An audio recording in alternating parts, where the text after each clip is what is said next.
Class 9 children, today we will again learn chapter 10 Pythagoras theorem, exercise 10a, page 10.4. So I am going to start question number 9. In question number 9 you can see this is the diagram and you have to find the length of AB, that means A and B, that means you have to find this perpendicular. You can see here there are two triangles in this diagram. Actually, if you take A, B, C, D, it is a quadrilateral. It is a figure of four sides. But if you very carefully see, there are two triangles hiding on it. One triangle on the top, one triangle at the base.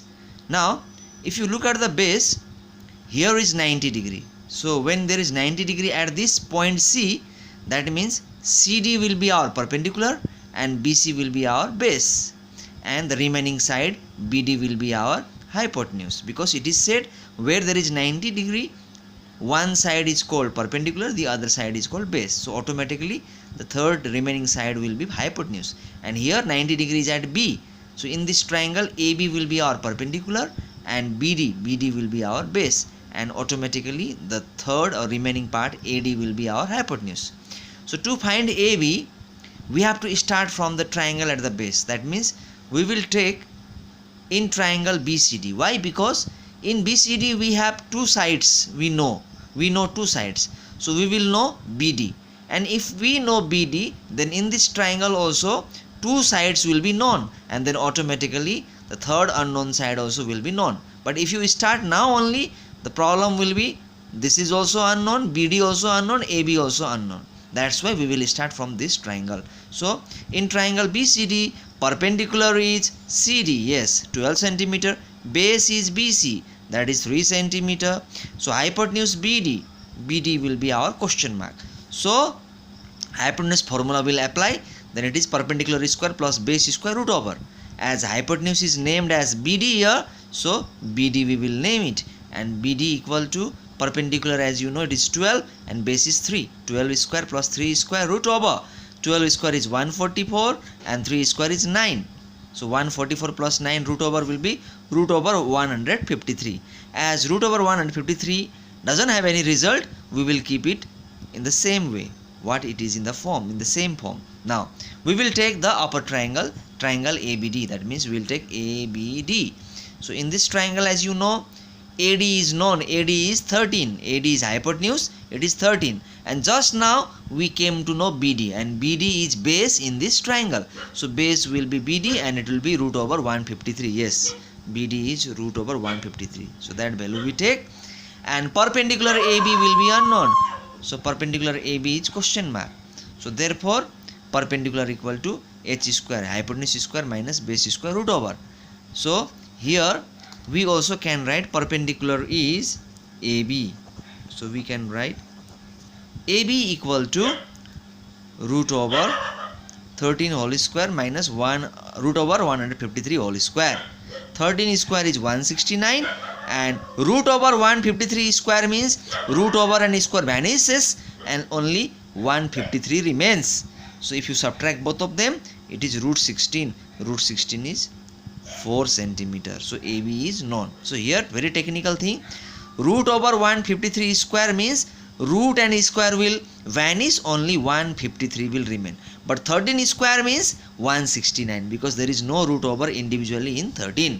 So this is our answer, because we had to find AB, and AB is 4 centimeter. Now we will move on to the next question, question number 13. Question number 13, you can see there are two triangles here. Here 90 degree is at D, and in this triangle it is at E. So you have to find the length of DE. That means you have to find the length of DE. This whole base you have to find. That means what we will do? We will take this triangle and we will find BD. Then we will take this triangle and we will find BE. And if you add BD and BE, we will come to know DE. That means we will first find the base of this triangle and we will find the base of this triangle and we will add everything. Then we will come to know D. This is the technique. Very easy. But later they are asking here, one more thing they are asking, and also show that the triangle ABE, that means this triangle and this triangle BDC are congruent. So you have to prove that they are congruent also. So we'll start. So in triangle ABE, perpendicular is AE. Here perpendicular is AE, BE is base, and hypotenuse is AB. So hypotenuse and perpendicular is known to us, so base is unknown. So that's why base formula we have applied, h square minus p square root over, and base is BE, base is BE. That's why BE we wrote, and hypotenuse is 25, base is 7, perpendicular is 7. 25 square is 625 minus 7 square is 49. So ultimately we got root over 576 after subtraction, and it is the value of 24. Root 576 is 24 meter. Now here also same, we will apply base formula, that is we will find BD. So same formula we have applied, and we have respectively put the value of hypotenuse and perpendicular from here, and then we got root 49, it is 7 meter. And now we can say length of DE is BD plus BE. That means this everything will come adding these two parts. So that two parts are 24 plus 7. 24 plus 7 is 31 meter. So one answer came. But we also have to prove that these two triangles are congruent. So easy now. As you can see here, in this triangle, as CD is 24 and BE also is 24, because just now we got BE as 24. So this is equal to this, and this is 25, this 25 is equal to this 25, and here our BD is 7, and this is 7, and this is also 7. So same thing I have written here, AE equal to BD, AB equal to BC, and BE equal to CD. That's why these two triangles will be congruent, and we could prove it by side axiom. That means all three sides of these two triangles are equal. So that's why when the three properties of two triangles are same, then we can say they are congruent. So they are congruent. Now children, similar type of question I have given you homework. We have to find BR, or we have to find the value of X. X means BR. So what you do, take this triangle and find base here, take this triangle and find this base, and add everything, you will get BR. So this is your homework. Thank you children for watching my video.